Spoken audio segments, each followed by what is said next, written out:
Hello and welcome to the Adorablin Actual Play / Let's Learn This Game Together show. I'm Amber, you can use any pronouns for me, and I'll be your host today, and you can find me on Twitter at RocketOrca. First, we're going to go around and introduce our players, and last we'll introduce our GM, Game Master, or for this game, Narrator, who will guide us through the game today, and kind of do a brief overview at the beginning of what this game actually is. So, first up, we will introduce... Hi, Diana. I'm Diana Lorraine. My pronouns are she, her, and you can find me on Twitter at Modcaster, Maudcaster. Awesome. And Morgan. I am Morgan. My pronouns are they, she. You can find me all over the internet at Sirena Bezos. That's SIRENABESOS. And then Brandon. Hi, I'm Brandon. I use he, him, and you can find me on Twitter at NeverNotNewbie. And then last but not least, our narrator, Tim. Hello, I'm Tim, he, him pronouns. You can find me on Twitter at GMTimD or at Dice Up Games. All right, Tim, well, let's just go ahead and get into it. Can you tell us what Adorablins is? What are we doing? What are we playing? What is this cute game? Absolutely. I'm super excited to be playing Adorablins with this group especially. We have the amazing artist of the game as well, who you just heard from, Amber. So Adorablins is it's a game for kids through adults. It's super, super light PBTA style rules. It's meant to be sort of an introductory game into that genre of narrative storytelling. It's minimalistic in its components, and it's also going to be, although it will have a digital version, which we'll see part of right now, it's going to be a physical game that is entirely encapsulated in this adorable little mint tin. Well, this is a prototype, but it'll be something like this. And everything can fit nicely, neatly in there and come out real quick and easy setup. The game is called Adorablins because you will be playing as these adorable goblin-like creatures from this wonderful fantasy world that they live in. And in their adorable fantasy world, sometimes, because magic, these portals just randomly open, and which is somewhat of a common occurrence, but they avoid them. They, don't walk through. It's like one of those things, like don't cross the street without looking both ways. Don't jump through a portal. It's just common knowledge. But sometimes things from your world slip through the portals, and it's up to brave Adorablins to jump through, get them, and bring them back. So that's the premise of the game that you'll be playing. You'll be going to all kinds of different worlds, chasing down all kinds of different things to bring them back to your world and celebrate afterwards when you get back. Adorablins are, there's more information about them in the actual little booklet that comes with the game. But in a nutshell, they are cute, happy, lovable little creatures. Some of them can have an attitude, right? Because why not? But they love a couple different things. They love adventures. They love partying. They throw some amazing epic parties. They also love food. And part of the game is using food or cute little snacks, as we'll see here, to help you overcome challenges. So you'll be rolling dice to overcome challenges, and there's 3 different types of outcomes you can get. You can either have a success, which is if you roll a 10 or higher. You can have a struggle. You could struggle with the challenge if you get a 7 to a 9, and you get stuck if you roll a 6 or lower. Now, if you are struggling, there's several ways that we can, and we'll go over this a little bit more in just a few moments, but there's a couple ways that you can turn that struggle into a success. And one of those ways is using snacks. Another way is a companion, having your companion help you, which we'll go over in a second. And then the last way is asking for help. So if you're out of snacks, your companion's resting, and you still need some help, somebody else can offer to help you, or you can ask for help. The goal of this game is to have fun, tell a cute story, or an adorable story, and to get that goal, to get the thing that escaped and bring it back. When the Adorablins come back into their world, they will be praised, people will celebrate, and I think, Amber, we talked about this, you will be kind of hailed as these portal jumpers, the brave Adorablins who braved the portals, and may be called upon by other Adorablins with problems that are portal related to jump through those portals and get their stuff back. So this is the very first time that our Adorablin characters that we'll be playing with today will have jumped through a portal. Any questions so far, or should I just jump right into the next step? Did you mention what we'll be rolling? I remember we talked about successes and stuff, but did I miss it? No. So we'll be rolling 6-sided dice. Okay, yeah. 2 of them. Okay. I also didn't mention really that the game's going to be kickstarting, but I don't know when this is going to air in relation to that. It could be we'll figure it out.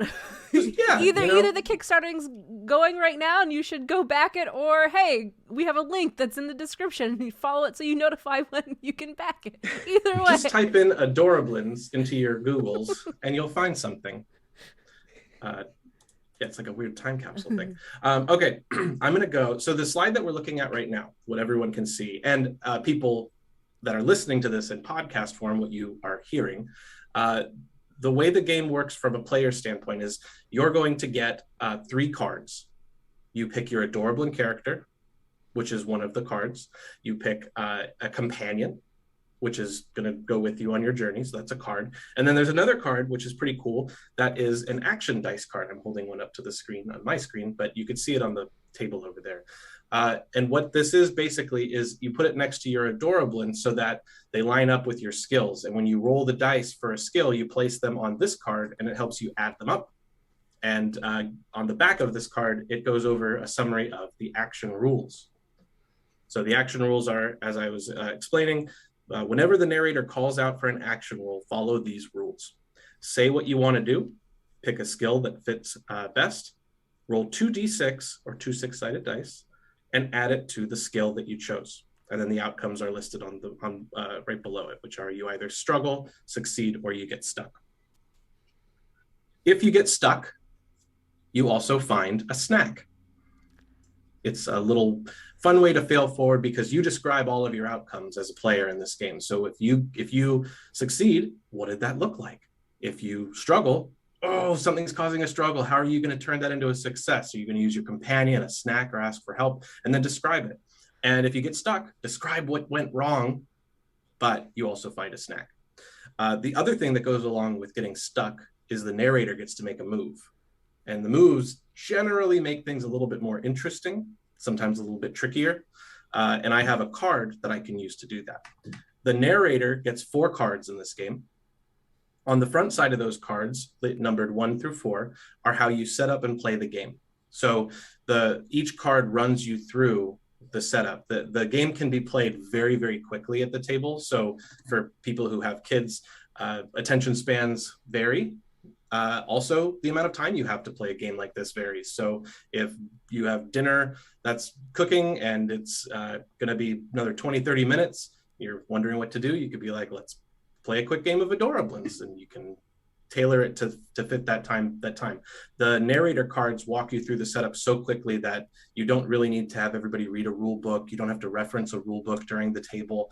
The front of the narrator cards are the setup. You read card number 1, then you flip it over and it becomes, so this is card number 1. You read these instructions to help set up the game, and then you flip it over and then it sits in front of the narrator and it's a reference to the moves that you can make during the game.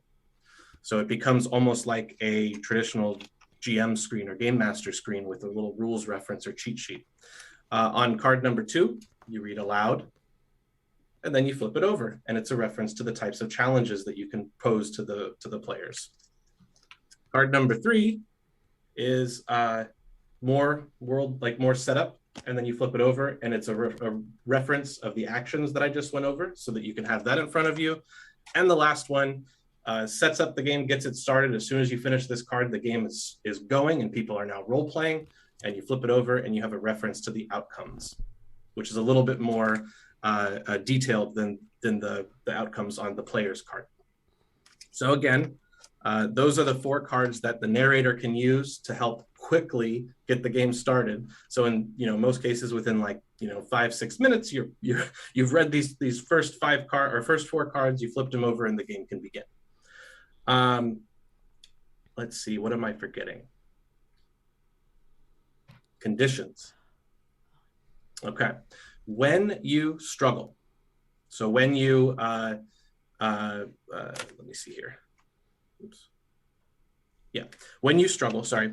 So you roll the dice, and the total of the dice, including your skill, are a 6 or lower. It's when you get stuck. Sorry, not struggle.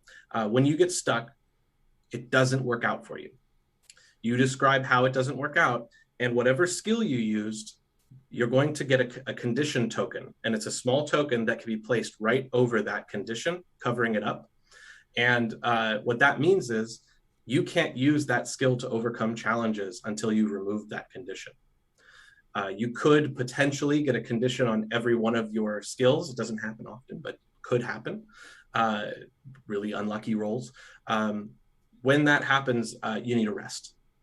So you're not taken out of the game. There's no unfortunate situations with these Adorablin characters, but at times they can become overwhelmed with conditions and need to rest a little bit.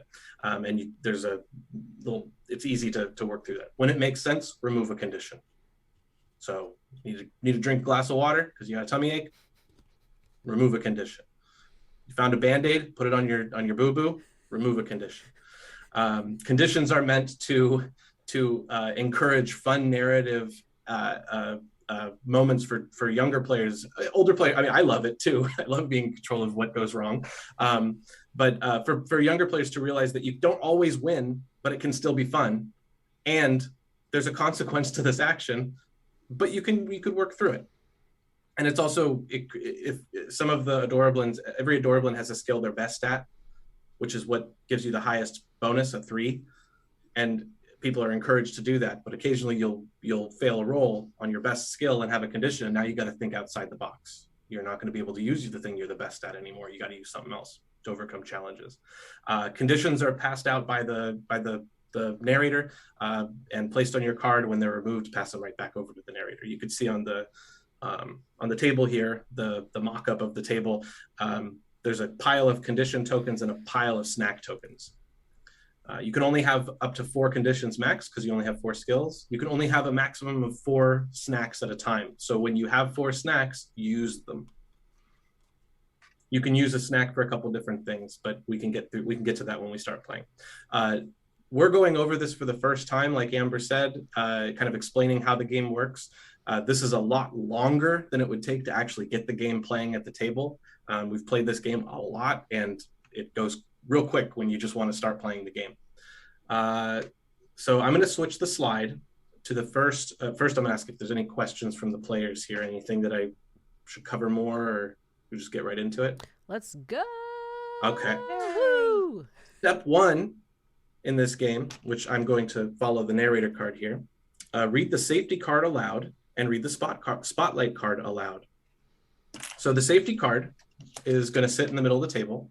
Again, all this stuff is still prototype right now, so the final game will have it's going to be very similar, but some of this stuff will be slightly different. But we're using something very similar to the X card, which is commonly used in a lot of role-playing games.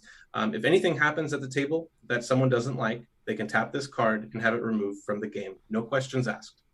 Just rewind and then continue the conversation as if that never happened. If there's anything that you want to talk about at the beginning of the game, you could do that too, setting lines and veils and such. We did that off mic where we're doing a sort of a PGG style game that we're going to be running now. But if anything does come up, you never know. We have a safety tool in play.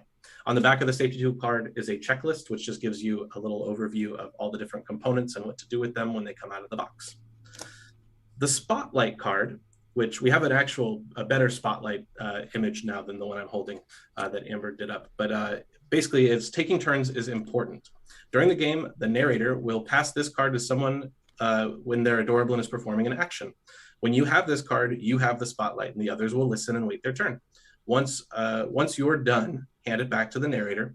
If it is placed in the center of the table, then everybody is sharing the spotlight. Remember that this is all about making up stories together. Always be kind and respectful to others and have fun. So just a little reminder, the spotlight. We won't always be moving it around. We're all adults at this table who have played lots of different role-playing games, but it's a wonderful tool to have for kids, especially when you have some kids that are so excited about the game that they want to start talking over other people. You don't have to constantly shush people. You could just tap the card as a reminder. remember, they have the spotlight. We've read those. I placed them both in the center of the table, which we will see in a moment. I have my 4 narrator cards. They're in front of me, and I'm going to read them in order. So players are going to choose 1 Adorablin card and then 1 companion card. They'll have 2 action dice or they'll have an action dice card as well, and then take 2 snack tokens. So the first slide we're going to go through here are the Adorablin cards. Each player will choose an Adorablin. The Adorablins are on the front with their skills and their the type of Adorablin they are, as well as a quote that they are generally known for. We should pause for dramatic effect because there's going to be some cuteness going on. Yeah, I was like, Morgan's dying right now. She's muted, but she's literally dying. I'm crying. It's so cute. Hold on. Don't mind me. Keep going. I'm sorry. No, it's good. There's a defender with holding a piece of what appears to be steak, and it's a steak shield and a chicken drumstick. And a drumstick as their weapon. Yes. And Don't forget the hat. And then the helmet. colander hat. The colander hat. Does the charger have 2 rolls as like Yes, boxing the gloves? charger has 2 big old rolls on their fists as boxing gloves. We'll have, because this is also going to be airing in podcast format, when everyone has chosen their Adorablin, we'll have an intro scene at the beginning where you can really get descriptive, because I think that that a lot of this is definitely lost in audio only. Sure. Okay, so the Adorablin cards have the front and the back. The front tells you, shows you who they are with a cool, adorable picture, tells you the name of what the type of Adorablin, little quote at the bottom, and then their skills, what they're best at, middle, worst, all that stuff. The back of the card is their ability and their item. Every Adorablin has an ability, something they can do that's special to them, and an item, something they can use that's special to them. The way that you trigger those, you can always use them in narration, but whenever you are struggling, you can use a snack token to use either your ability or your item to overcome that challenge. So it was going okay, little bit struggle, and now I'm going to overcome it because of this, and you can work that into your description. So what calls to everybody? Let's follow, Amber, should we follow the same order we did at the beginning? Sure, yeah. Okay. So I think, or we could do it in reverse so you could go last. Yeah, I can go last, yeah. So let's go reverse order. Let's start with the Brandon. Okay. I will take Baker. That looks really cool. All right, we're doing Baker. Okay. And then the next was Morgan. Gosh. Oh no, what do I want? I kind of like Wrangler just because of the little cowboy hat. Okay. I should go put mine on just for this game. Just wear your cowboy hat, get into character right away. Yeah. Then Diana? I think the Weaver is just adorable. The artwork's currently cut off, and I'm going to readjust it, but basically he's making a pretzel twist because he's so smart. He knows how to make a pretzel twist. That's what I could tell there was a pretzel in there. I think Amber means the art on the image. Yeah, the art on the image. Yeah. Oh, yeah, right. Yeah, you're fine. Yeah. You're fine. Sorry. Yeah. It is a pretzel. It's magical. And he's able Magical to twist pretzels. it. I'm actually going to go with a performer this time. Okay, so we have a performer, a baker, a wrangler, and a weaver. I'm just going to need a few moments to move these wonderful things over to The table. the big table. Sure. And then the next one is companions. This is the companion that is following you on your adventure, whether they've been your lifelong friend or they just are some companion you picked up along the way. Go ahead and choose. You know what, this is just as Amber the artist, this is like completely making my heart fill up because the reactions to these pieces of art are killing me right now. I love it. I'm still crying. Morgan's I brought literal tears to Morgan's eyes. No, I Amber, can't stop. we had a whole thing about beep boop droids in a game the other day. Like we were actually arguing about, is it a beep boop? Oh yeah. And then now you have a beepy boopy robo companion to choose from. Yeah. Do you want to do reverse order again, or go the other opposite? How do we want to do it? I'll go first. You go first. Okay. We'll do reverse. I'm That's fair. gonna take Flappy. All right, we got Flappy. Which is a bird character. So then next would be Diana. I think I'm gonna go with Sprouty. Oh. Morgan. Go with Shroomy. Shroomi's my favorite. I love mushrooms. I like the mustache on the shroom. That was He's got a monocle. that was definitely a Oh, I Tim didn't request. notice the Yeah, there's a monocle. monocle. And then Brandon. I'll do Rolly and Polly. Of course. Each one has like a really cute little just tagline underneath them, and Roly Poly is one of my favorite taglines. It's armored battle buddies. Flappy is fancy feathered friend. Sprouty is helpful plant friend, and then Shroomy is resourceful researcher's assistant. Those are optional. Obviously, it's whatever you want your companion to be. So this is very messy right now, so I'm going to take a few moments to arrange this. But in a table game, it'd be real simple because you just have the cards sitting in front of you. In this time, we could talk a little bit about our character, maybe. That's a great idea. Yeah. If Amber, do you want to I'll take facilitate the going around? Yeah, I can tell you right now, I'm so happy I got to pick performer because earlier today I was like, I want my goblin's name to be Pip Pip Hooray. And it's just in my head, so his name is Pip Pip. I'm trying to figure out what kind of musical, like the artwork shows, basically what I drew, but in a narrative story game, you can add whatever you want, right? So I really, really want my performer to play the hurdy-gurdy because that's an Amber fixation right now. And it sounds really drony. I've ever heard it's like a bat. If you're not familiar with hurdy-gurdy, you should look it up. It's a very much an acquired taste instrument. But if you think of Game of Thrones or the Witcher soundtrack, a lot of the music has that droning sound, and I want Pip Pip to have a hurdy-gurdy so bad. Like a crank bagpipe. Yeah, like a cranking bagpipe. Okay, that's my performer, Pip Pip. Do we want to go next? Anybody have ideas? Do I pick on somebody? Morgan unmuted, so I did. Go Morgan. I'm trying to think of a name because I'm bad with names. I think I'm gonna go with I'm gonna go with Tumble, like tumbleweed. And I think they're just like just one of those people who can't just wrangle everything like a Disney princess. I don't know why I'm going with a nasally country twang, but that's where we're going. I love it. I haven't even done a Pip Pip voice. We'll hear it in play. There's a character on a show that my daughter watches called Sheriff Callie's Wild West on Disney, and there's a character in it that's like a living cactus with a little cowboy hat, but they have a kind of a nasally southern voice. It's cute. Well, I'm good. I can handle, and I sound like a voice actor, so that's nice. There you go. Oh my god, I love it. Brandon or Diana? Oh, I think I'm gonna go with Shuttle. Shuttle? Shuttle.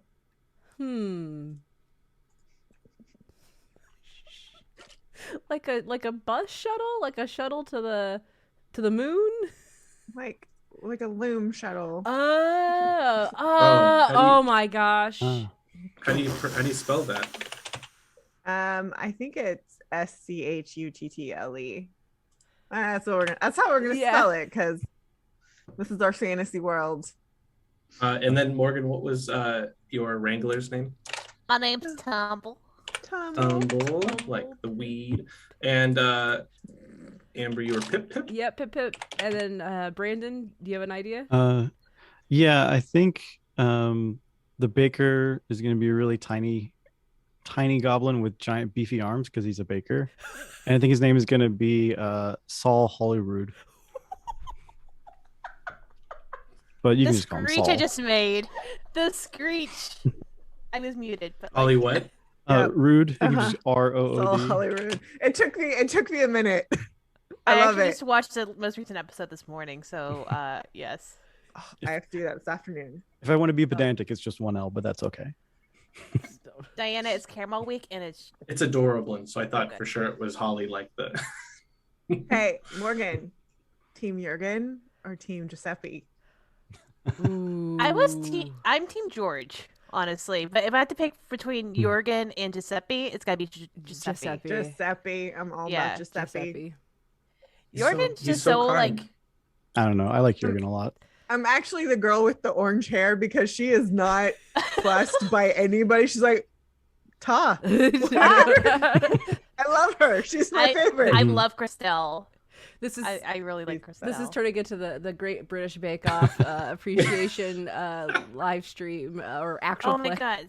Sorry, Hey, it's about snacks. Yeah, I know it's true. I love it. I'm not It's doing this okay. to knock us. I'm like, I'm in it. I want to talk about this too. Sorry. One more thing. I need to run Candy Violets again, at least for y'all, just because I think y'all would really enjoy Candy Ooh. Violets. It's You said candy. I'm in. well, it's a Great British Bake Off with magical creatures. Ooh, ooh, ooh. It's a fun game. All right, I Right. turned us to the slide that is now our table. Excellent. So does everybody have everybody's companions and Adorablins line up with what you picked, right? Mm-hmm. It looks like Okay. it. Yeah. And can everybody see clearly on your screen? Because I know it's a little bit small on my screen, but that's because I have it zoomed way out. I to fit it can't on. read the card. Yeah, I can't. Okay. So then in that case, let me.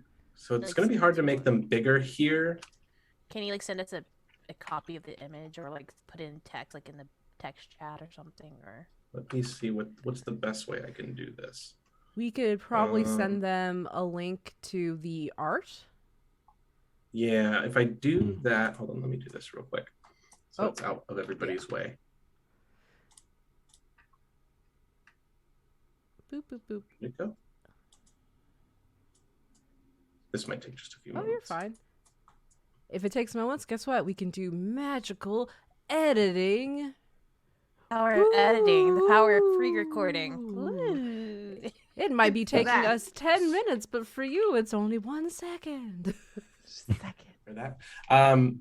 Okay, so everybody has their Adorablin card. On the back of your Adorablin card, you have your ability and your item. If you ever struggle on an action, you could use a snack token, spend it to trigger one of those things, and then you could describe how you turn a struggle into a success. You start with 2 snack tokens each. You earn snack tokens whenever you get stuck. So roll a 6 or less. You spend snack tokens to either turn a struggle into a success or to wake up your companion. On the table here, I'm going to do it a little differently than it would be if you're playing with physical cards. With a physical card, a companion like Wormy here has when you use them to overcome a challenge, you flip them over because they need a rest. In this, instead of flipping cards over on the digital version, I will just be dragging over an icon that puts them to sleep for a little bit, and then we'll take them off. We are using, to anybody listening in audio only, we're using Google Slides to I was to about run to this. ask you. I was like, Yeah. are we using slides for this? Oh yeah. Again, what Tell can the we slides yeah. wizard. What can we use that people have access to, they don't need to buy a subscription for, and that is relatively easy? More than likely what we'll end up doing is through Drive-Thru RPG or Itch or both, we'll offer this as a kind of a package thing. So when you buy the game, you also get the ability to play it online like this, because we live in an age where a lot of games either are chose to be played online or have to be played online. There's no choice about it. So we wanted to make sure it was accessible in that way as well. So now that everybody has their stuff, should we get started Yeah. on the Yay. adventure? Yeah. Okay. We know the characters' names. We've got Shuttle, we've got Saul, we've got Tumble, and Pip Pip. Okay. So this is a narrator card number 2. Before the adventure begins, what are your Adorablins' names and what are their favorite kinds of snacks? So we know their names. What's everybody's favorite? What's their Adorablins' favorite snack? Danish. Gummy worms. Swiss rolls. I'm gonna go with jerky. I like it a On savory. brand. Throw in a savory. Yeah, yeah. 3 sweets and a savory. We know everybody's companions. We just met them. And to get it started, we're going to have everybody describe what you're doing today in your Adorablin world. So think about what your Adorablin will be doing, and when you are describing this, give us a description for the people who are listening to this of your Adorablin. So like sort of think of it like this. How does the camera, as it's panning through this little village, pick up your Adorablin and what you're doing today? And it could be a short little vignette. Let's go in reverse order. Brandon, are you okay going first? Sure, yeah. All right, where do we find Saul Hollywood? I think he's in a little a Cops in the Woods. He's got a little table where he's trying out different recipes. You see a bunch of different bowls. He's preparing for a competition. He's never won a single competition in his life, but he's going to try really hard to do so. And the table is an absolute mess. There's flour all over Saul himself, and he's just kind of banging away at this. Is there flour all over Roly and Poly as well, or are they not in the picture yet? They're kind of off to the side. They don't want to get in that mess. Yeah. I don't blame them. I like their little faces. And the Baker Adorablin card. Do you want to give us a brief description of what someone would be seeing? Sure. My ability would be food magic, and when trouble's at play, I can use my magical senses of smell and taste to find the way. And it asked me, what is your favorite taste and smell? And I think it's just pure sugar for the answer to both those questions. I love the smell of it, love the taste of it. Kind of an addiction there. And then for the item, it's the recipe book. And when the situation looks iffy, I can whip up a perfectly baked solution in a jiffy. And it asks, what's your favorite kind of food? And I would say cake in general. And then I can, the rest is a description of how to actually use those. So. Oh, great. Yeah. You don't have to read that part. Awesome. So pass the camera over as the camera shifts. We're also moving right now. I'm moving the spotlight card. So who's getting the spotlight next? Brandon, you get to choose. Okay, I'll go with Morgan. All right, shifting up here to the Wrangler, Tumble. Where do we find Tumble? As the camera sort of pans from, you said you're in the woods right now. Is that right? From the woods to like the open plains. We hear the small chitterings of the hamster cattle, whatever you want to call it, the roving reins of hamsters. And you'll see as the camera pans over is Tumble, and they're busy just shoveling out various seeds and veggies for the hamsters as they're all just coming up and starting to munch away on them, feeding them for the day. And this is their hamster farm, so they're just taking care of their little babies and making sure, patting one on the head before going around. And Shroommy's there just to keep an eye on things, and also it's kind of like, I want to say like one of those like cattle dog sort of situations where like despite the distinguished look of the mustache and the monocle, they know how to get their hat dirty. Like they'll like go in. Their mushroom hat is actually like a little like a cowboy hat as well ish sort of look. Oh my gosh. That's adorable. Do their little feet going like double time? Like wrangling them in. And then once there's enough scooped, the Tumble will like shove the shovel into the ground and like lean on it and just like lift their hat and just like be like, "Wow, what a beautiful day so far! Come on, Jeremy, we got more work to do." Do you want to let us know the back of your card? What makes a Wrangler special? Yeah, so my first ability is Animal Allies. And I can't find a way, I can speak with the critters to save the day. It rhymes!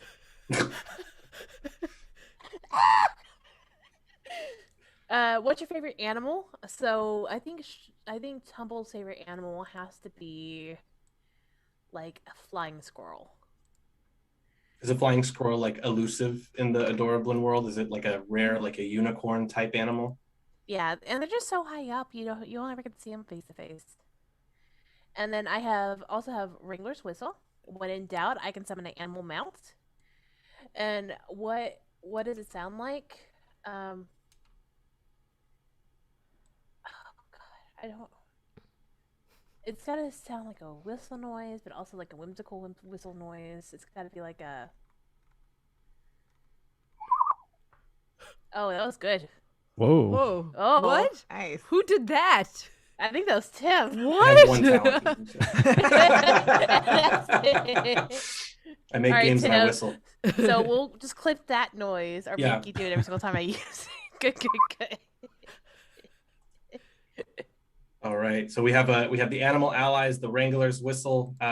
Where does the camera pan? Where are we shifting the spotlight? I think it shifts down to shuttle. And where do we Okay. find the Weaver shuttle? At the library.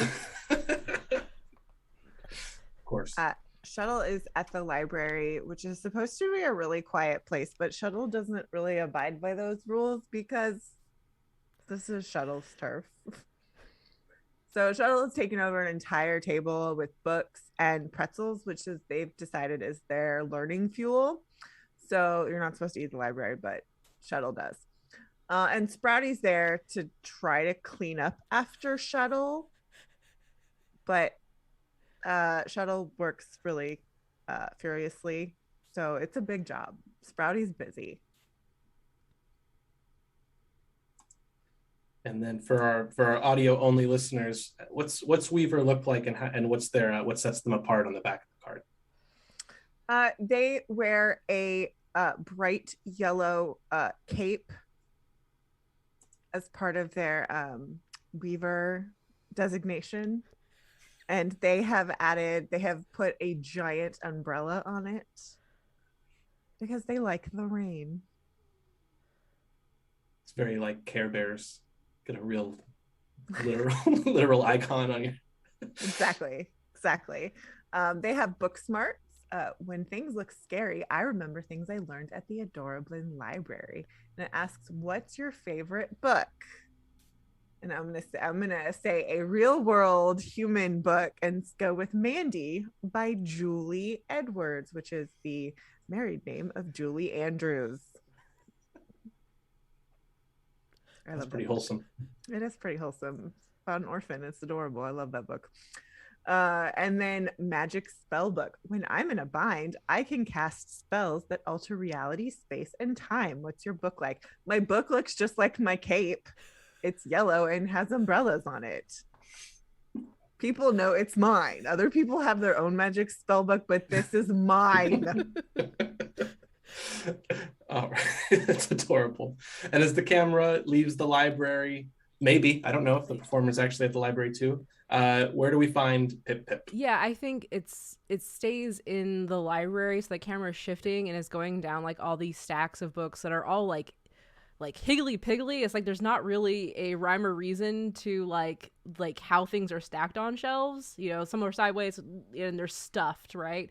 And I think we get to a reference section of the library where we spot the performer Pip Pip sitting on the ground with a stack of books all around them, and they have their hurdy-gurdy in front of them. And there's books about hurdy-gurdy all around them.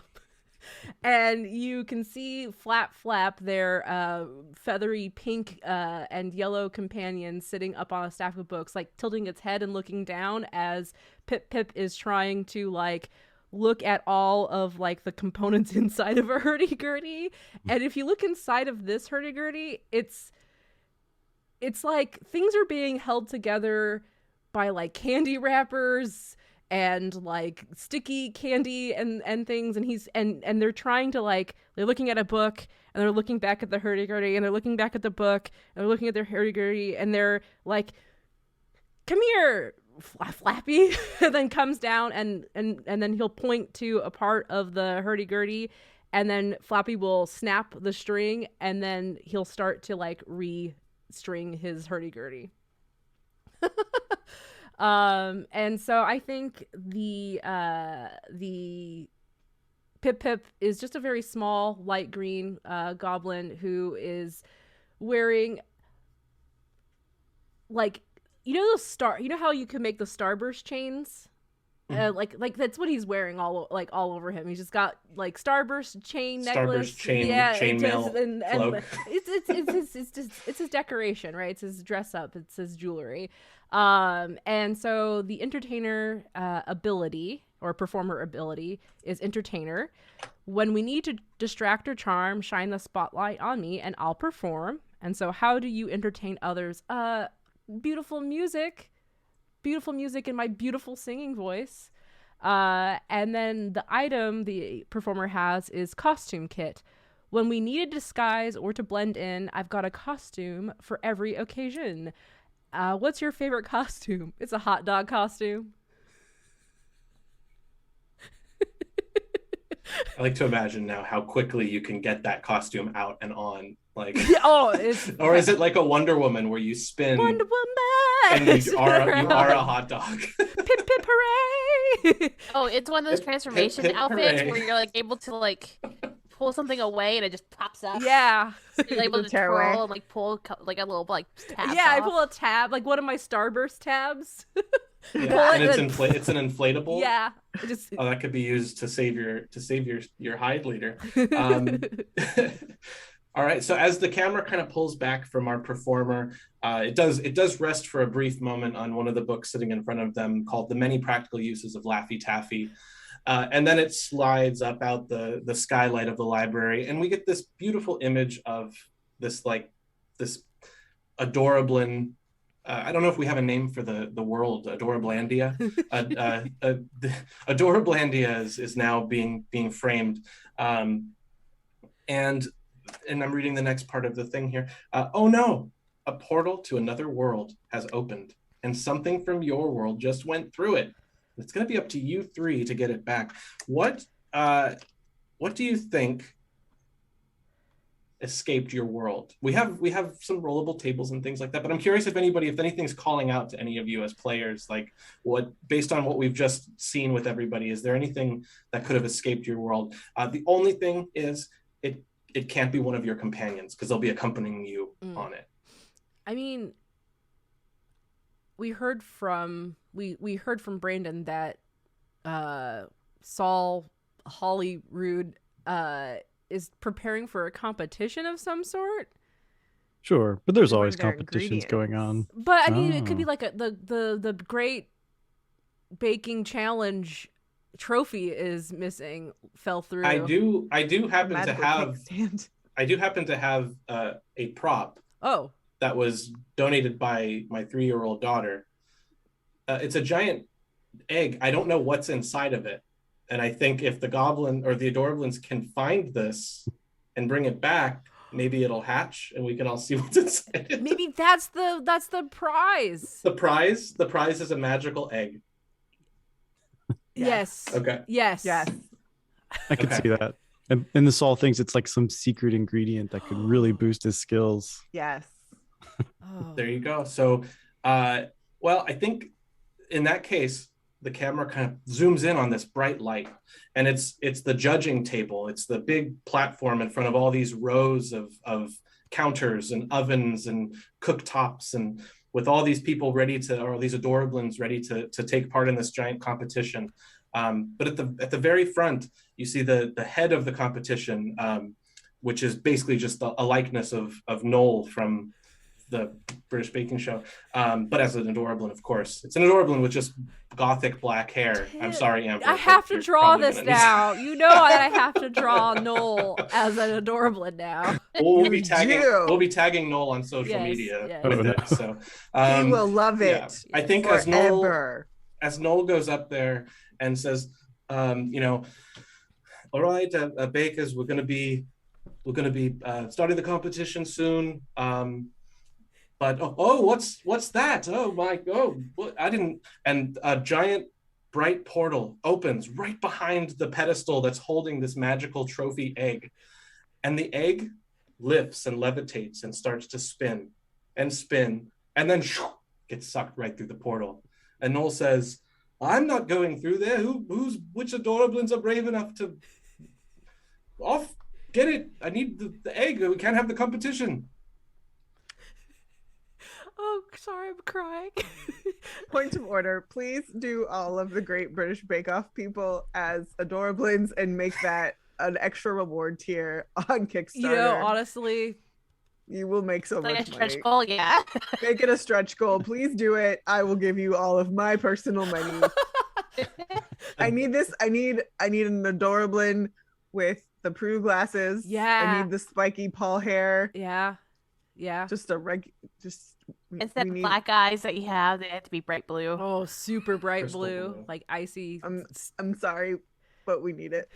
This can't be ignored. Is it the best Adora Bake Off? Yeah. Okay. Yeah. Okay. All right. Sorry. No, you're fine. We gotta get this egg. Time to get the egg. So to, because we're doing a short session here, again, these sessions can be as long or short as you want. If we're fitting them into a tight time frame, we're not going to go around trying to figure out who's in, who's out, and why. Yep. We're just going to say, without a doubt, without hesitation, the 4 of your Adorablins rise to the occasion and leap through the portal. We know what escaped the world.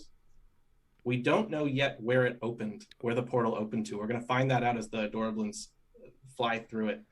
The portal right now is sparkling, shimmering blues and greens and lots of bright colors. And as you all head through it, let's decide where it's going to open. And again, this is something that if you're playing a quick game, you could just use like a little rollable table. We'll also have some links to our website that'll have lots of other tips and tricks and things that you can use, resources. But again, if there's any place that anyone here thinks this would be the best place for this portal to open and for the egg to be missing, it could be in any world, any reality.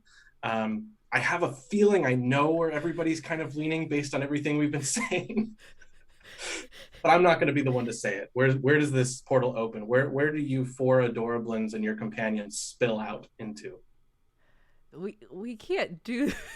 Should we be in the tent? We just came from the tent.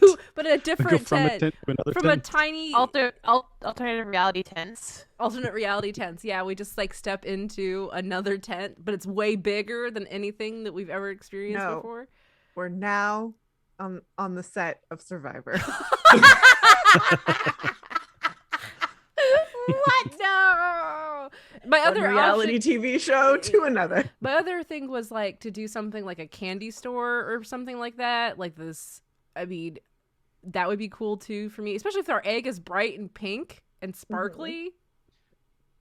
Ooh, we're in Candyland. Ooh. Like Willy Wonka's factory. Ooh. It'd be Willy Wonka's and Willy not Wonka, though.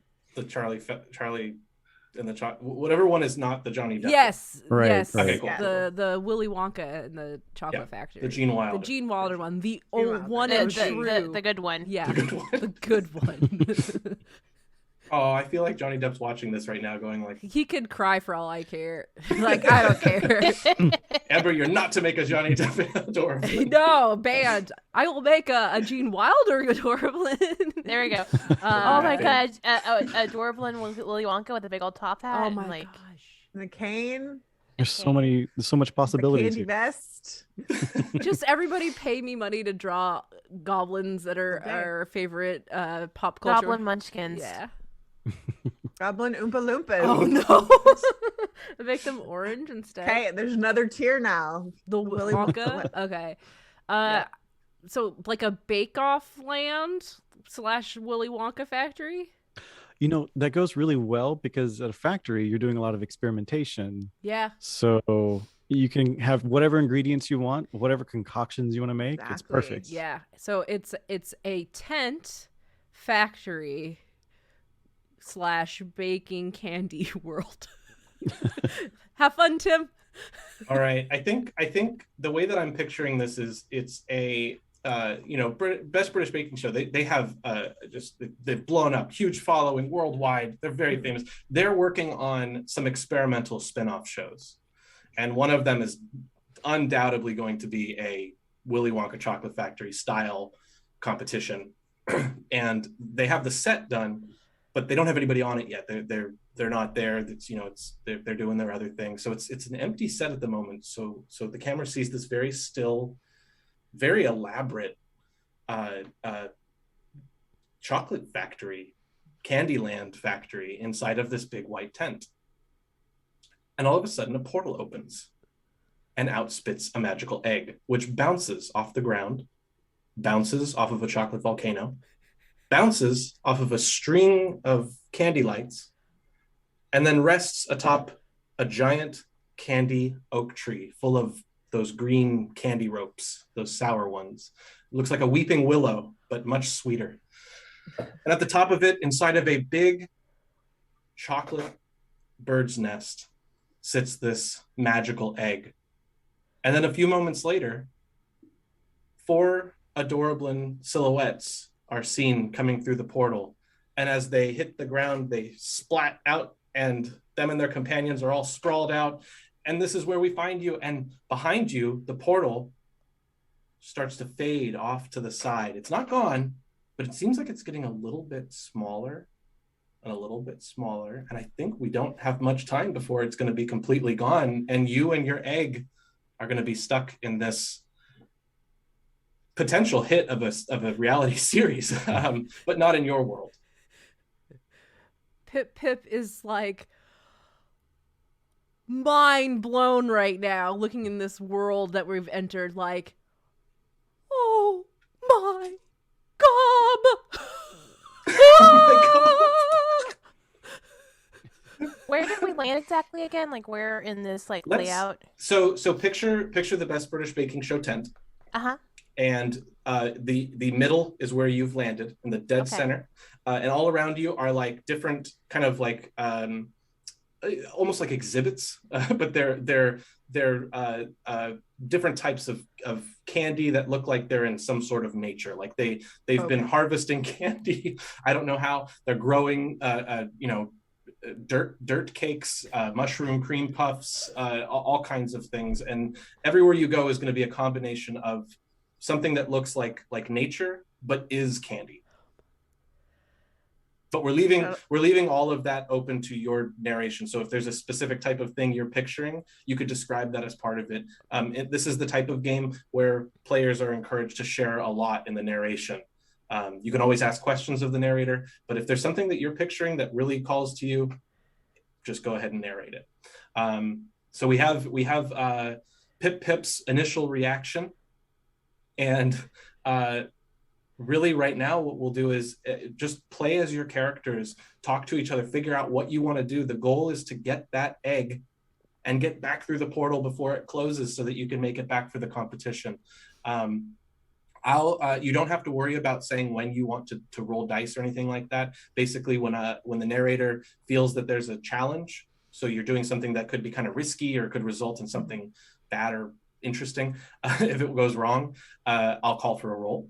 And if I call for a roll, you'll just grab the 2 dice, 2d6, and choose a skill you want to do and roll it. And based on what you choose, that's how you'll narrate it, the outcome.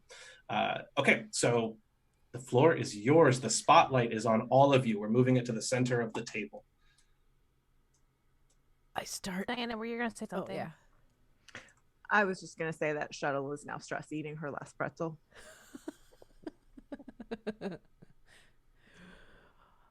Well, can we see the egg from here? Like, I'm looking around. Pip's doing this now.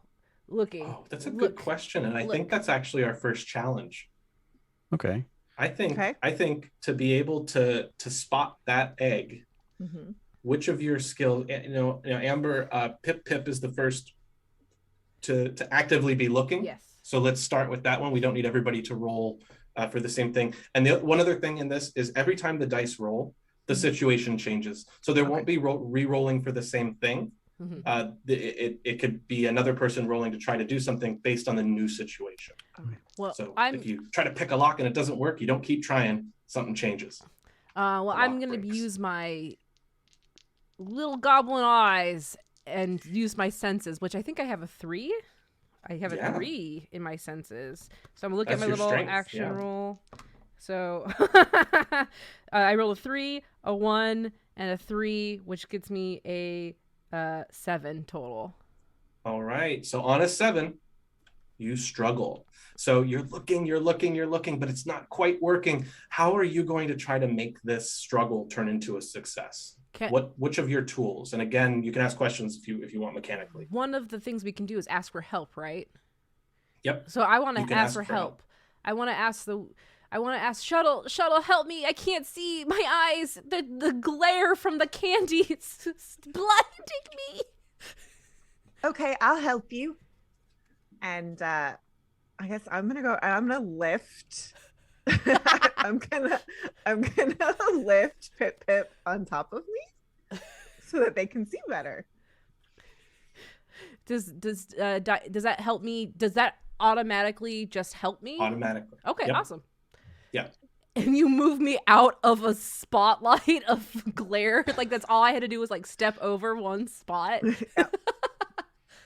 Okay. So yeah. And you see atop this giant sparkling candied weeping willow, sparkling because of the sugar crystals on the edges of this sour candy. Of course. Right? I mean, come on. And at the very top, sitting in this giant chocolate nest, is this, which those of you listening, is a sparkly, shiny pink egg. About the size of my head when I hold it really close to the camera. I'm trying to point to it, and it's camera reverse. What am I doing right now? Egg! Egg! All right, you see the egg. How does everybody react to this? This revelation? Revelation? Do you see it? I think Saul is kind of losing his mind. First, he's in a place that is just perfection in terms of baking and confectionery. Like this is the pinnacle of what he wants to get to. Second, that's a trophy that he really wants to win. Third, maybe he can bake with it. He really wants this egg now. So yeah, and I think Tumble was busy like, trying to like check the ground and like be like, all right, where did it land? I'm sorry, hold on. All right, where did it land? And like, just like checking for tracks, quote unquote, and then like they're kneeling, so they look up. Excuse me, and they see just the tip of the pink because, Pip pointed at it, and they're like, "Well, I'll be a loose change in the bottom of my pocket." That's the closest saying I can get. The famous Adorablin saying. Famous Adorablin saying. Something you've all heard many times growing up in Adorablandia. Is that Morgan? Is that an Adorablin curse word, or is that like an adult phrase, or is that something? I think it's like more of just like an ism, like okay. You know how like some people like the idiom or something. Yeah, an idiom. Like I'm as full as a ticket on a hunting hound. Like these are great. I can't wait to hear more of these. Yeah, right. The loose change one was completely off the top of the head. By the way, good. Why it's gold. Write it into the lore of this game. It's more like an Ivy Dam sort of situation. Yeah. Our nation. Okay. What's everybody's plan here? How are you going to try to get to that egg now that you know where it is and you know where you are? Although you don't know necessarily all of the different obstacles that you'll have to overcome to get there. It's very high up and you're very low to the ground.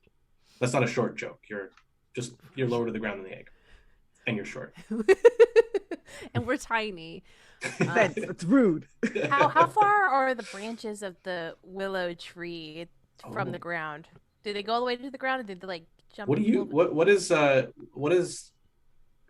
tangle or sorry tumble? Sorry, what does tumble see through their eyes? Do you think you see some of them? Because like weeping willows, some of them can touch the ground even. Yeah, right? I think some of like maybe like the longest ones, or maybe like if they reach their hands up, just outer reach. So they're jumping and trying to grab like at least one of the branches, just because instead of going to the trunk like a smart goblin. Adorablin, they're not a smart Adorablin. They're gonna try to jump and grab one of the Smarts is not your strongest of your skills. No, not at all. And so they're jumping and grabbing, and they're like, "Shroomy, hold on, Shroomy, I need you." I don't know where this accent's going now, but like that's where it is. Keep it going. It's yeah. I mean, a lot changes, like with physics going through a magical portal anyway. So who knows what's gonna. Yeah. And so they're gonna try to get Shroomy to like give him a boost. Excellent. Now this happened in one game, but it doesn't have to be anything that happens in this game. In one game, we had other players that jumped in and voiced the companions for other people's players. If you want to, I'm not saying you have to, but I'm just putting it out there that it did happen once. So yeah, Shroomy, otherwise you're in control of your companion and what they sound like. So you want Shroomy to help you, give you a boost? Yeah. So what skill do you? This is a challenge. You're gonna try to climb the candy belt leaf branch thing. The ropey, sugary, yeah. Yeah. Botanists just like rolling their eyes at me right now. And people who work at candy stores.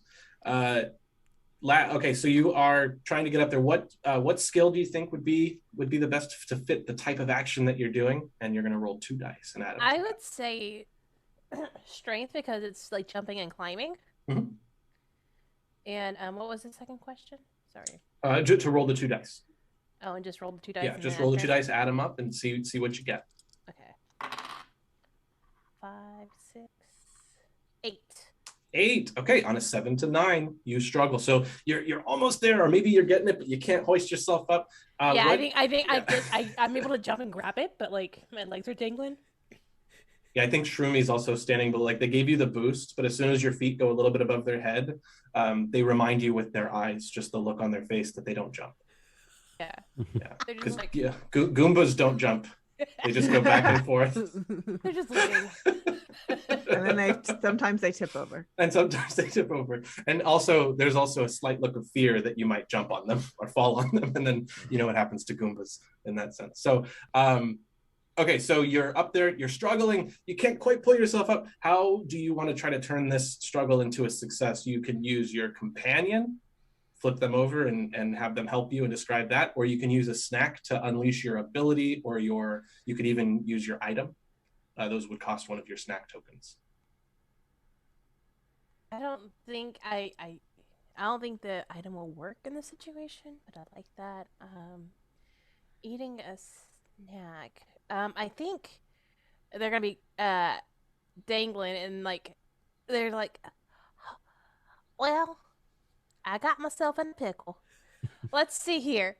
And they're gonna like open up like the little like, I'm gonna say they have like little chaps on that have pockets on them. So like with one hand they're still holding on, and the next hand they go into the pocket and pull out a can of spinach. All right. And pop it open, eat like Popeye.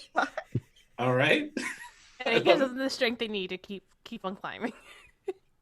All right, we'll go with that. And so you'll use your one of your snacks to help overcome it that way. Sounds good. Okay. Yeah. Let's move the token over here.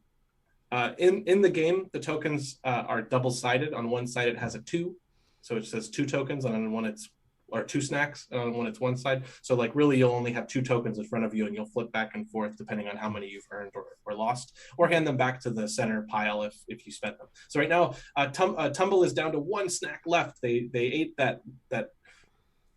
I mean, you're hanging on a giant candy vine, and you chose to eat spinach. So that does say something about Tumble.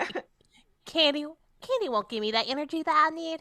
I gotta get spinach. Tumble is far wiser than the average Adorablin. They're not smart, they're wise. Exactly. Smart, they're wise. Street smarts, not book smarts. Okay, the streets of Adorablandia. Yeah, so you're hoisting yourself up. So you climb about good ways up, and then you realize that there's these branches up there now, like the thicker branches. So to get to the top, you won't be able to climb onto the outside of this. You'll have to go up through the inside. So you go back under, and it's very dark in there. The higher you get into the draping, almost umbrella shape of this tree. Big wink to Shuttle. And inside, up above where you are now, by the trunk hanging on, it's darker inside there. So it's a little bit of a challenge. What is everybody else doing while Tumble has started climbing and is now up inside the foliage. Shuttle wants to do a spell. Ooh. What kind of spell? What are you trying to do? Shuttle wants to turn these weeping willow vines into stairs so they can just walk up to the top. All right. Well, what kind of skill do you think would fit that? That's going to be smarts. Yeah. I have a 3 in smarts. Let's roll it. So let's see what happens. That's here. 3d6, right? No, it's always 2d6, but okay. You'll add 3 to the total. Okay. Ooh, I got an 11 plus 3 is 14. Wow. What? Almost the best roll you can get. That is some good magic. Why don't you describe what it looks like and you succeed? You got a 10 or higher, so you succeed. There's no struggle, no problems. How does this magic work, and how amazed is Sprouty? Sprouty is stunned. Like, it's almost as though Sprouty has gotten planted because they're so still. So Shuttle takes out their book and lays it out because this is an advanced spell.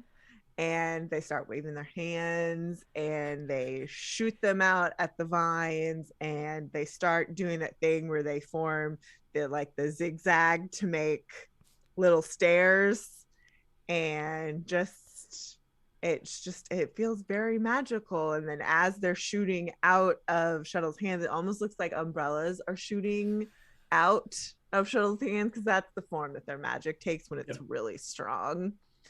So yeah, and I think also there's a little bit of a crack of lightning, crack of lightning across the sky, and some thunder noises in the background as it starts raining on this tent. So you're in your element. You love the rain. You're in basically a umbrella that you can live in, and you're turning this umbrella-shaped weeping willow into some stairs. Or is it like stairs that kind of like are a section like about a foot wide, and the rest of the tree stays the same, or is the whole tree like a ziggurat now? It's just the section. Okay, it's an Adorablin sized section. Excellent. Okay. Because that would have really messed with what Tumble was doing. Tumble's climbing, and all of a sudden they're like pulled all over the place.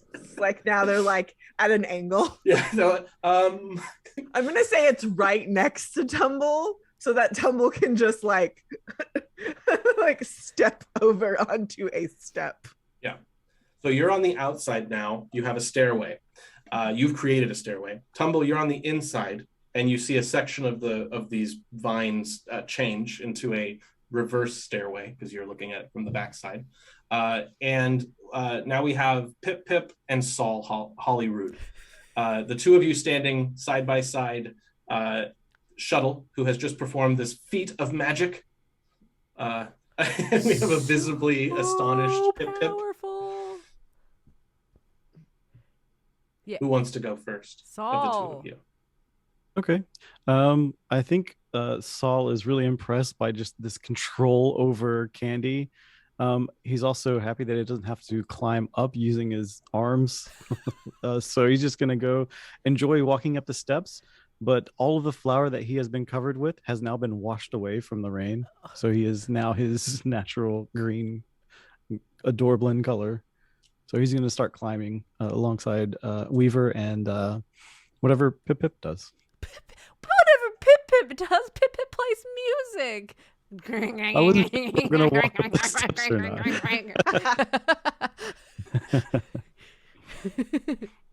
Hold on 1 second. I have to mute real quick. Uh-oh. The magic of editing. You're gonna hear my daughter. What? My daughter. Do you hear? Yeah. Oh. She knows that we're playing Adorablins. And she's like, "Let us in. Let me play. Have my egg." She wants the. She's the Adorablin. She's on her own quest. She's on her own quest right now. Maybe I spoke out of turn when I said that it was donated. Damn, you're no, it evil. really was. I'm not stealing eggs. You're not stealing things from your children. I support this. Yes, it's all in the name of I don't know, whatever we're doing here. So we have Saul Holyrood going up the steps. This in your as you're going up the steps, I think we might have a little bit of a challenge. So candy, sour candy specifically, water, moisture. It's getting a little bit slippery, and you're getting up higher. So you're getting close, like probably within like a few yards of or meters, wherever you are listening to this, getting to the egg at the top. But things start to get a little slippery. How are you going to overcome this slippery situation? That's also a little bit sticky. I got this. He's gonna do a little bit of baking. He's gonna bake himself some slices of bread so that he can have some little snowshoes. But they're not for snow, they're for sugar. So all right, I am going to use my senses to do quick base, and it's quick because I'm using instant yeast, so of course it's going to be immediate. So good. I love this so much. So I got a 5, 6, 7, 8. All right, so it starts out going really well, and you can decide I'm going to give you a little choice. Is it the bake that's going wrong, or is it the sticky and slipperiness is still just getting a little bit harder, and you're going to need a little bit of help? I think it's the bake itself because, Saul is not a good baker, but he has some companions that have several arms. So I think this will help spread around the yeast in the dough. So Saul is going to hand the dough to his friends Rolly and Polly, and they're all just going to punch this dough and make it rise as quickly as possible. Oh my gosh. That's the most adorable thing. With all their little arms. Yeah. Oh, if anybody just listening to this in a podcast form, please try to find any image you can of Rolly and Polly online, because they look tough. They look real tough. And they also have 3 sets of arms. So these little pill bugs are punching the dough right now to get it to work. It is tiring them out, and they are also they are emotional bugs, insects, and so this takes a toll on them. So I'm going to move this little sleeping symbol over here because they're going to need to rest. So they just sort of plop down onto the sides of the steps after they're done, and one looks at the other and gives them a set of thumbs up, and the other returns some more thumbs up. There's a lot of thumbs going back and forth right now as your shoe pastry, 2 on the nose. Okay, you can make it back up to the all the way up to the egg. So you continue up as the camera pans down to Pip Pip. Pip Pip, you see one of your friends just made some magic. One of your friends is inside the tree, and one of your friends is reaching the top in a pair of freshly baked loafers. Loafers? It's pretty good. Yeah, I don't know what Pip Pip's gonna. Pip Pip is like walking forward and going to start playing his hurdy-gurdy and also try to walk up the stairs, but singing a song along the way that goes something like, "We're the best. Yeah, we're the best. Yeah, we're gonna get the egg that's in that nest. Yeah." And that's the song that he's playing as he's going up. I want that song to be the challenge. I want to see how well this song goes, because it's really gonna tie the group together to see if they can work as a group. We're gonna switch back right underneath the tree, back over to Tumble right when you're finished this roll. So Tumble, you'll be reacting to this magical music that's happening, and then working on your next challenge. So Pip Pip.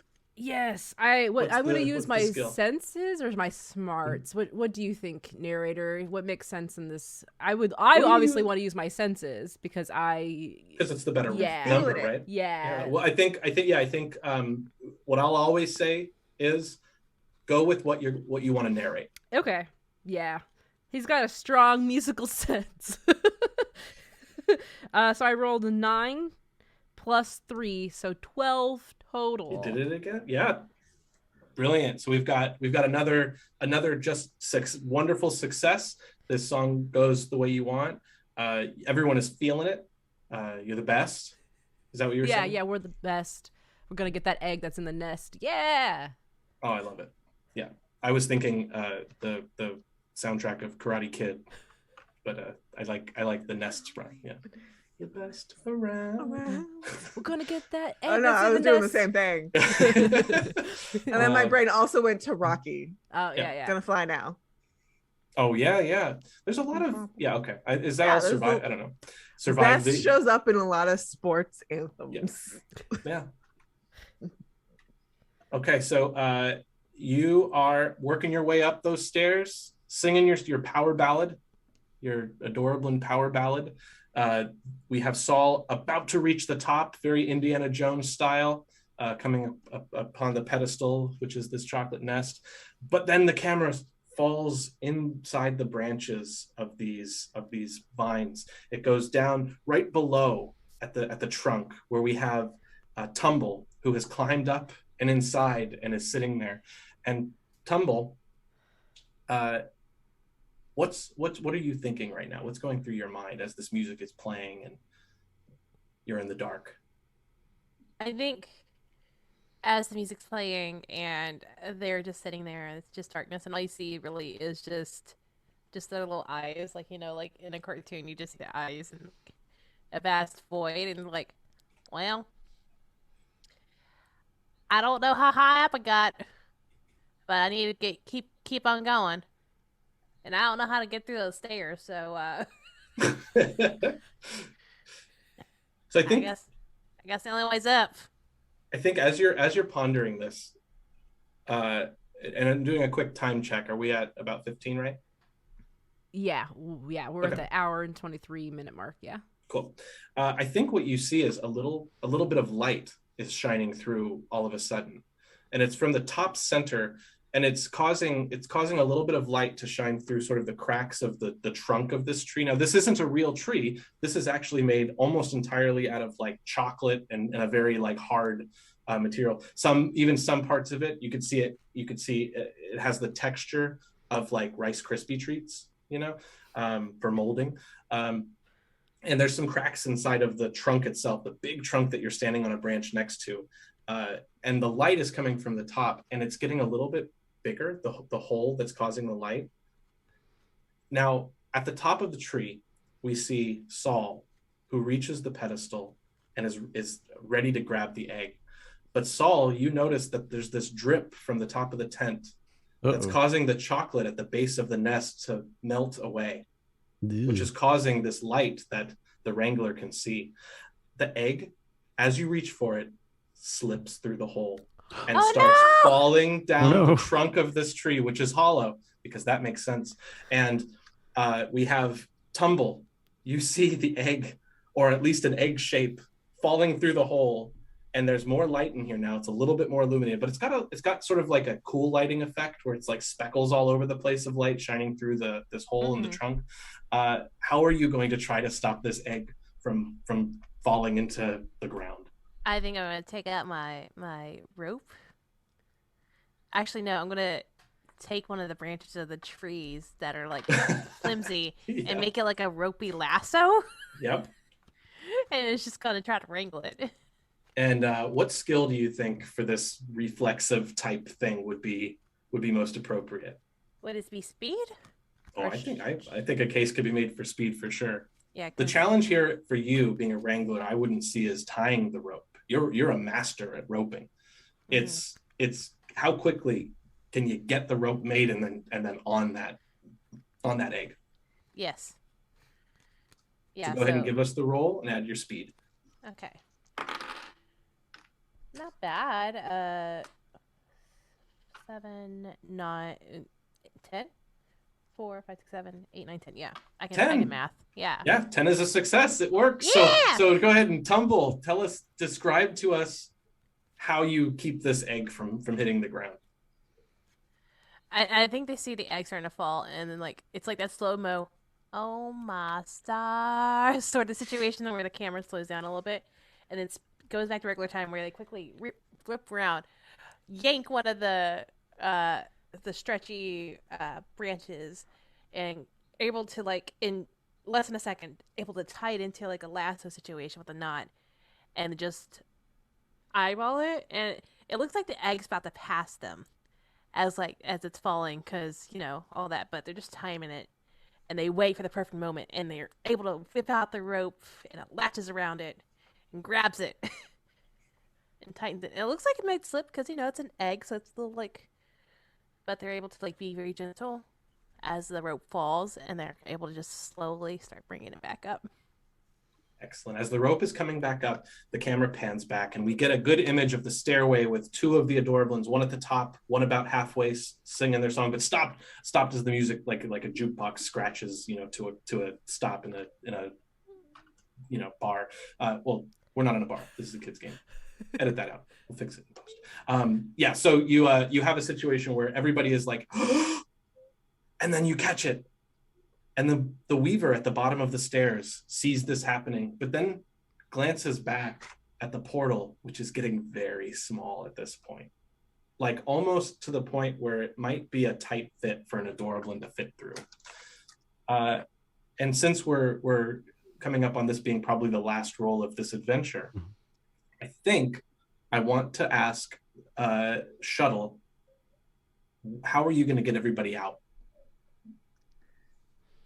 I think I want to magic Wrangler's lasso to lasso everybody and throw us into that hole.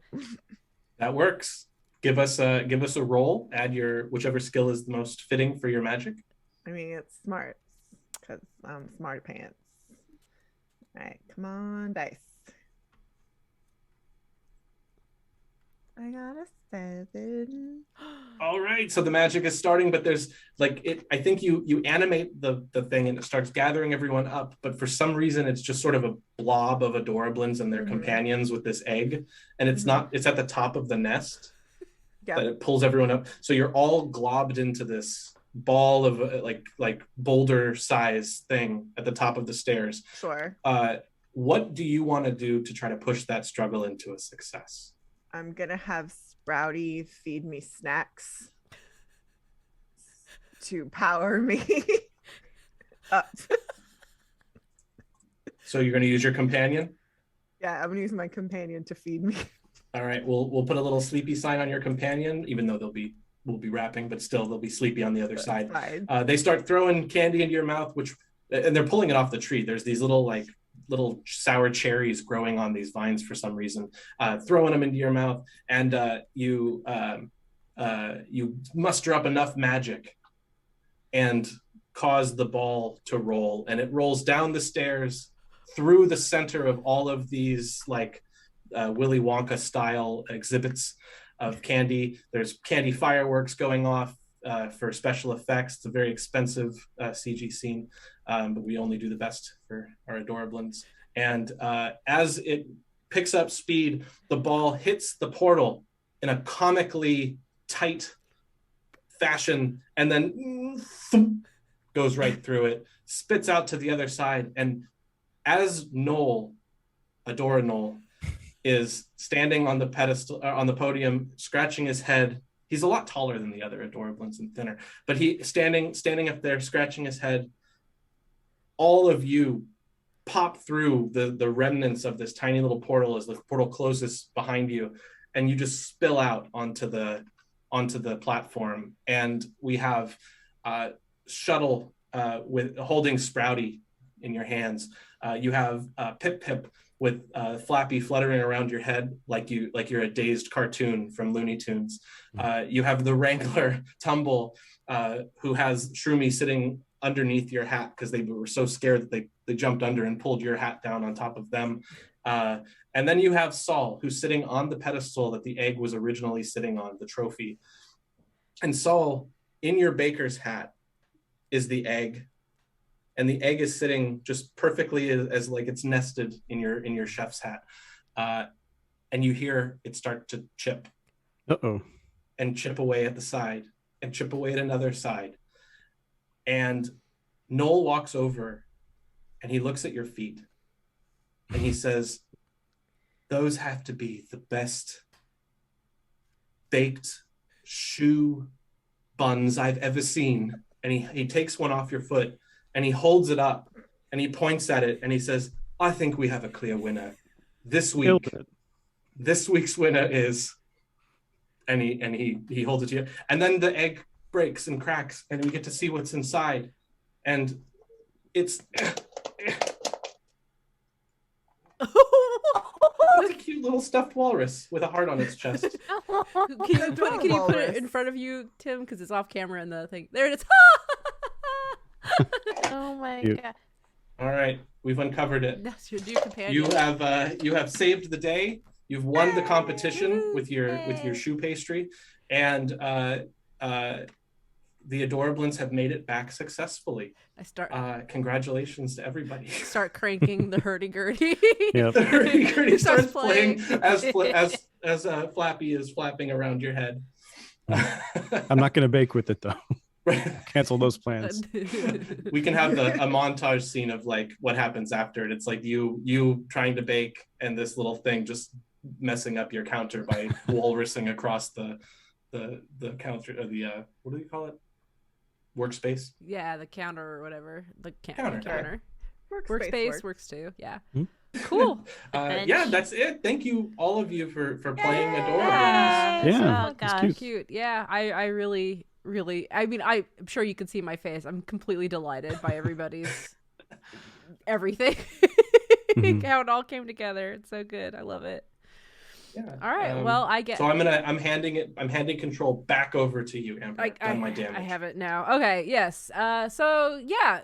Thanks for watching and listening to this Adorablins actual play. If you want more information about the game, you can go to the link that's in the description. It's either, again, live now because we're kickstarting it currently, or you can sign up to be notified. Just, go to the link, click it, sign up, notify for when it launches.